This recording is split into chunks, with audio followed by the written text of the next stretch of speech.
ఇది ఆశ్రమంలో కిచెన్లో గ్లాసులు, కంచాలు, స్పూన్స్. ఇది స్పూను. ఇది నా స్పూను అని తలపు ఉంటుంది, స్పూను బయటే ఉంటుంది. మళ్ళా నిద్రపోయేటప్పుడు కళ్ళలోకి వెళ్ళి ఈ స్పూను బయటే ఉంటుంది. గార్డెన్ నిద్రలో కూడా ఈ స్పూను బయటే ఉంటుంది.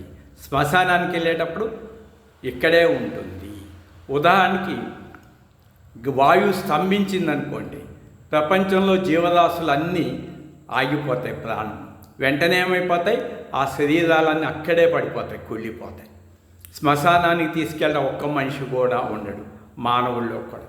అప్పుడు ఏమైతే ఈ ఉన్నాయని గార్డెన్ నిధిలో ఎట్లయితే మీరు లేకుండా పోయారో, చనిపోయడం అన్నీ ఇచ్చటనే విడిచిపెట్టిపోతారు. అందుకనే శ్మశానానికి ఒక్క స్పూను కూడా ఎవరూ తీసుకొని పోలేదు. ఈ సామాన్ అంతా ఇక్కడే ఉంది, ఎవరన్నా కావాలంటే వచ్చి తీసుకెళ్ళచ్చు, 5 నిమిషాలు ఇచ్చేస్తాను.